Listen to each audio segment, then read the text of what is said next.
Обстрел буровых установок в Черном море и гибель на них людей, многочисленные истории с гибелью крымских срочников в текущей войне – это очень жестокий, как в сказке Пушкина о золотой рыбке, урок Путину, что не нужно лишний раз раздражать удачу. Ведь та может от тебя и отвернуться, и забрать то, что ты давно уже считаешь своим. Захват Крыма был чистым везением, выигрышем в лотерею. Просто случайно сложились исторические обстоятельства.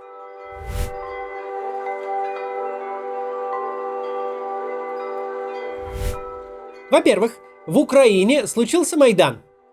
Случился не то чтобы вакуум власти, потому что кроме сбежавшего Януковича и кучки его приспешников ничего особенно не отвалилось. Власть просто перешла к избранному парламенту. Но случилась временная утрата управляемости. К концу весны, началу лета управляемость эта была восстановлена. Но на рубеже февраля и марта это было не так, и степень лояльности региональных и местных администраций Киеву всецело зависела от тех, кто там заседал. Как и любая резкая трансформация политического режима, это раскололо общество. В Украине, особенно на юге и юго-востоке, в этот момент были чрезвычайно сильны пророссийские политики и СМИ, а значительный процент их жителей смотрел украинский телеканал Интер и российские федеральные каналы федерального вещания. Эти источники, оба этих источника, синхронно пугали людей бандеровскими поездами, что уже поехали наводить геноцид на русскоязычные регионы. Раскол этот прошел не только по простым гражданам, но и по элитам украинским. Конечно, партия регионов просто не успела достичь такого же масштаба, как Единая Россия, но строилась по ее образу и подобию, как партия объединенного чиновничества. Степень зависимости политиков и крупных бизнесменов от Януковича и его режима не стала такой отчаянной, но все-таки Янукович зародыш автократа, и за свои 4 года без 3 дней он успел хорошо пустить корни. И уже очень многие опасались последовать за ним в пропасть, лишиться своего положения, активов и свободы. В конце февраля 2014 года у Украины были большие проблемы как с административной, так и с общественной точек зрения. С массой внутренних противоречий на всех уровнях, на которых как раз мог паразитировать внешний агрессор. Прокуроры, депутаты, мэры, милицейские начальники, армейские командиры, бизнесмены – никто из них не знал, что готовит им будущее и как будет выглядеть новая власть. Их было легко соблазнить переходом в другую юрисдикцию с какими-то гарантиями. Гарантии эти впоследствии будут нарушены. Но это случится потом. Во-вторых, в Украине де-факто не было тогда армии. Во времена позднего Януковича армия стала эталонным примером института, у которого не осталось ничего, кроме вывески. Какие-то люди в форме сидят по воинским частям, потихоньку растаскивают все, что не приколочено, причем на всех уровнях. Прапорщики тащат тушенку, а политическое руководство распродает запасы советского вооружения. Все это богатство хронически недофинансировалось и деградировало. Плохо было со всеми институтами, но с армией было еще хуже. По объективным причинам. Все-таки нельзя, например, милицию довести до полного развала. Пусть 4 из 5 гаишников получают зарплату взятками, но какие-то базовые функции по поддержанию общественного порядка милиция все равно должна выполнять. Скорая должна приезжать на вызовы, школы как-то учить, коммунальщики как-то трубы ремонтировать. До 2014 года для страны в центре Европы армия виделась каким-то декоративным институтом, который, если и придется опробовать в деле, то в масштабе экспедиционного батальона в составе союзнического контингента НАТО где-нибудь в Африке или на Ближнем Востоке. Никто и помыслить не мог, что кому-то придет в голову двигать границы. В-третьих, произошедшее стало абсолютным сюрпризом для всего остального мира. Никакой реакции на такой случай заготовлено не было, просто потому, что этого никто не предполагал, и вообще этого не могло быть никогда. Результатом стала действительно чистая победа. Победа в излюбленном Путиным стиле. Никто в этот момент не мог оказать ему сопротивление. Украина расколота и слаба, а для западного мира все произошедшее стало сюрпризом. Огромный регион меняет юрисдикцию практически без единого выстрела. История с Крымом не была историей славы русского оружия. Она не характеризовала российскую армию как боеспособное формирование и не характеризовала Россию как владычицу континента. Так же, как не характеризовала Путина как великого геостратега. Ничего подобного. Это было удачное стечение обстоятельств. И победа эта в перспективе очень дорого стоила. Ведь после того, как регион захватили, пришлось буквально покупать его лояльность. Всего 8 лет с момента аннексии путинская власть не жалеет денег для Крыма. Это важный для них проект, и нужно было показать, что аннексия полуострова была успешной со всех точек зрения. По оценке вице-премьера Марата Хуснуллина, с 2014 года Россия потратила на развитие Крыма 1 триллион 300 миллиардов рублей в рамках федеральной целевой программы. И это данные прошлого года. Сейчас, наверное, сумма уже перевалила за 1,5 триллиона. Если пересчитать по предвоенному курсу доллара, когда этот самый доллар еще можно было купить, то это 20 миллиардов. Это огромная сумма, больше годового бюджета любого российского города, за исключением Москвы. Существенную часть этих денег сожрали мегастройки. 250 миллиона легендарный Крымский мост. 150 миллиардов трасса Таврида от Керчи до Севастополя. 70 миллиардов электростанции Таврическая и Балаклавская, а еще был новый терминал аэропорта Симферополя, энергомост в Крым, реконструкция Артека, газопровод из Краснодарского края и множество других объектов. Даже с поправкой на коррупционную составляющую получается очень много. Все тот же Хуснуллин утверждает, что на всю федеральную адресную инвестиционную программу страны, на все остальные 83 региона тратится около 800 миллиардов рублей в год. А здесь 1,5 триллиона за 8 лет, только на Крым и Севастополь.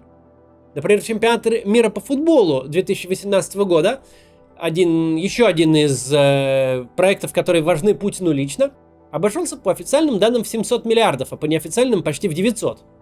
Это в 1,5-2 раза меньше, чем потрачено на Крым за сопоставимый период времени. Подготовка к чемпионату мира тоже длилась примерно 8 лет.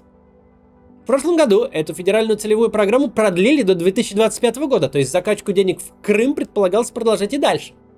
За 8 лет каждый россиянин, включая младенцев, потратил на покупку лояльности крымчан по 10 тысяч рублей. Важно сказать, что федеральная целевая программа – это далеко не все деньги, что получает полуостров. Это только на строительство инфраструктуры, а выплаты пенсий и зарплат бюджетникам идут по другим статьям. Крым по-прежнему остается одним из наиболее дотационных регионов России. Доходы регионального бюджета в 2022 году были запланированы на уровне 200 миллиардов рублей. При этом объем поступлений из федеральной казны 142 миллиарда. То есть на 3/4 бюджет Крыма зависит от денег, которые в республику отправляет Москва. С Севастополем картина схожая. Из 60 миллиардов бюджетных доходов 40 миллиардов присылает федеральный центр. При этом сам полуостров с экономической точки зрения пока не приносит России никаких особых дивидендов. Вложение Крыма и Севастополя вместе взятых в федеральный бюджет в виде налогов не превышает даже 1%. Главный актив Крыма – это туризм. Глава республики Сергей Аксенов утверждает, что в допандемийном 2019 году полуостров посетили 7,5 миллионов туристов, что лишь немного меньше, чем советский рекорд – 8,3 миллиона отдыхающих. После аннексии туристический поток резко упал, но затем восстановился, главным образом благодаря строительству Крымского моста, через который большинство людей добирается до курортных городов на поездах или автомобилях. Крым – важное детище российских властей, а его аннексия, бескровная и стремительная, до сих пор остается в глазах Путина главным достижением второй части его правления. При этом нельзя сказать, что жизнь крымчан как-то особо от этого всего улучшилась. Республика Крым в последней десятке примерно в любом рейтинге по уровню доходов населения, индексу человеческого капитала и так далее.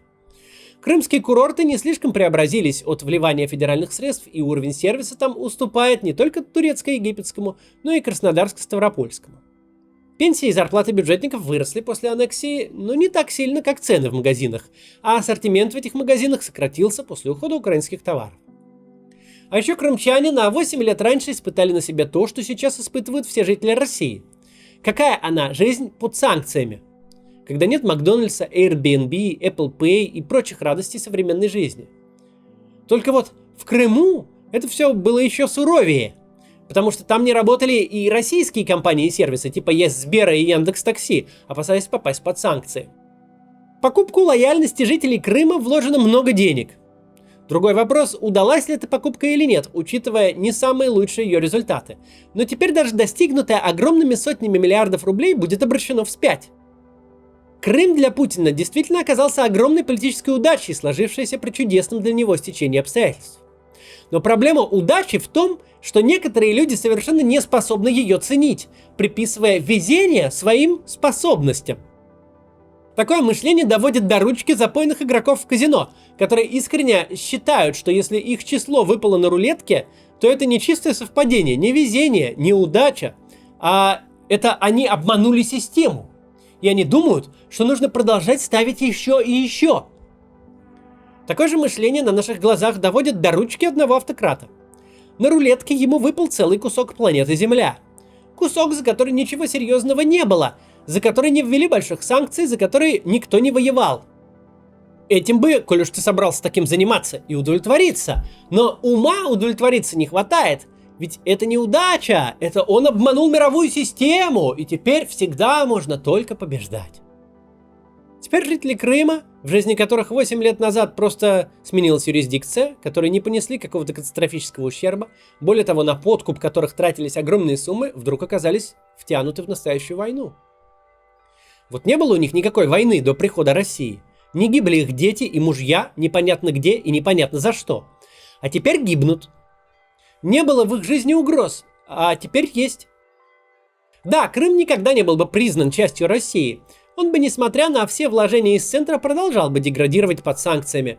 Но так деградировать он мог бы десятилетиями, и слабо виделся какой-то внятный путь его возврата под украинский флаг.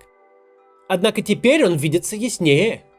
Не факт, что Россия сможет выйти из текущей большой войны и снять с себя хотя бы часть санкций, сохранив при этом Крым. В конечном итоге не факт, что Крым не отобьют вообще военным путем, потому что в отличие от 23 февраля 2022 года, сейчас Украина готова воевать до победного конца, до полного очищения своей территории от российской оккупации. История Владимира Путина и Крыма – это история запойного игрока, игрока, которому единожды повезло, но не хватило ума остановиться. До завтра.